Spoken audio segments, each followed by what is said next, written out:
Bonsoir à tous. J'ai travaillé 30 ans chez Veolia, qui s'est appelé Général des Eaux et Vivendi, donc je sais de quoi je parle.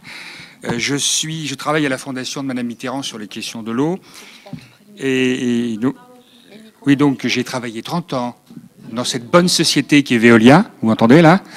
Et donc depuis 4 ans que j'en ai été licencié, je travaille à la fondation de Madame Mitterrand et j'ai été élu donc conseiller régional Europe Écologie en Île-de-France. Juste, je voudrais commencer par Marseille 2012. D'ailleurs, au moment du Forum mondial de l'eau, on sera à quelques jours, quelques semaines des présidentielles. Donc, ça sera probablement un thème quand même très important. Je vous ai ramené un rapport du conseil d'administration de l'Assemblée générale qui a eu lieu en mai 2008 de la Société des eaux de Marseille sur 2 petits paragraphes très rapides. La création d'une maison de l'eau à vocation pédagogique et d'expérimentation devrait voir le jour en 2008 à La Ciotat dans le cadre d'un partenariat entre notre entreprise et la ville de La Ciotat. Et ce qui est encore plus intéressant, c'est après, la Société des eaux de Marseille continuera à assurer la présidence du Conseil mondial de l'eau. La Société des eaux de Marseille continuera à assurer la présidence du Conseil mondial dans la perspective du prochain forum. Au cas où on n'avait pas compris, c'est très clair. Alors juste pour faire un tout petit histoire, la Société des eaux de Marseille est née il y a près de 70 ans, pendant la Seconde Guerre mondiale. Et puis le deuxième contrat a été signé en 1962 pour 50 ans. Il faut que vous sachiez que depuis une jurisprudence du Conseil d'État de l'année dernière, les contrats sont limités à 20 ans. Donc, vous voyez, on était à 30 ans au-delà de la durée normale. Mais comme le contrat se termine fin 2012 pour une partie, fin 2013, on est à la fin.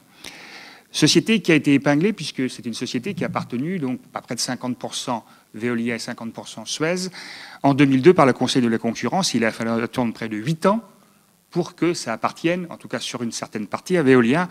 En contrepartie, Suez a récupéré Lille.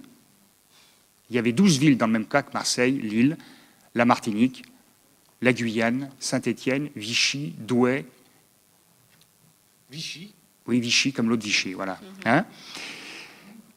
Que la Société des eaux de Marseille s'occupe de 13 sociétés dans l'environnement, dans l'eau, dans les déchets. Enfin, je n'ai pas besoin de vous dire ça, mais ça montre quand même l'amplitude que c'est le numéro 4 en France, derrière Veolia, derrière Suez et derrière la SOR, qu'elle est présente au Costa Rica, au Maroc, en Tunisie, en Algérie.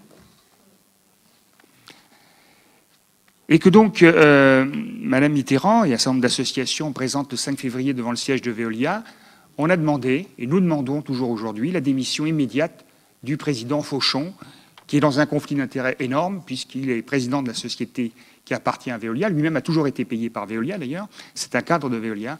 Et en même temps, c'est lui qui décide de la politique mondiale de l'eau, ce qui est quand même une aberration sur le plan national et international.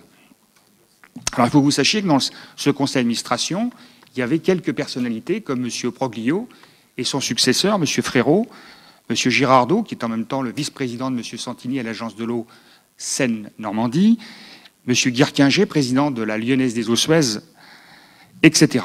Et M. Fauchon, donc. Donc, du beau monde qui, eux-mêmes, ont des participations croisées, chacun dans une douzaine à quinzaine de sociétés, y compris des sociétés qui n'ont rien à voir avec le domaine de l'eau.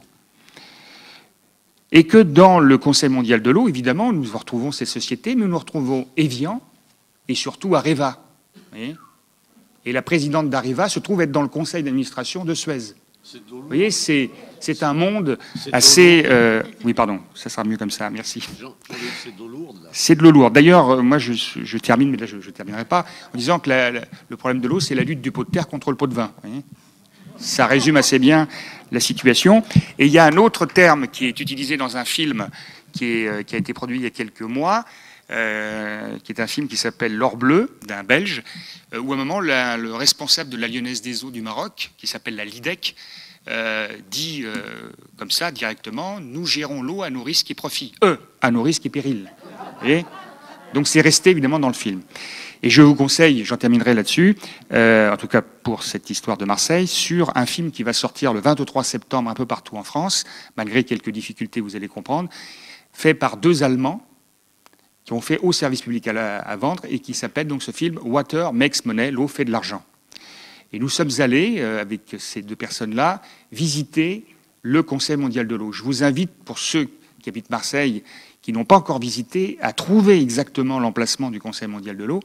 Et une fois que vous l'avez trouvé au dernier étage d'un immeuble, de rentrer, c'est pas facile, surtout quand vous avez des caméras, et ensuite de voir, nous sommes allés au mois de septembre, de quelque chose comme ça l'année dernière, où là-dedans il y a une vingtaine de bureaux absolument vides, et 2-3 personnes, dont un top modèle suédois qui était là, je ne sais pas pourquoi. Mais vraiment, le Conseil mondial, c'est une coquille vide, parce qu'on nous a dit, le Conseil mondial de l'eau, allez à côté du Vieux-Port, à la Société des eaux de Marseille. Donc nous y sommes allés, vous allez voir ça dans le film. Et là, évidemment, on n'a pas pu rentrer, puisqu'on était personne dans le gratta. On nous a fait comprendre qu'on ne pouvait même pas filmer de l'autre côté du trottoir où se trouve cette Société des eaux de Marseille.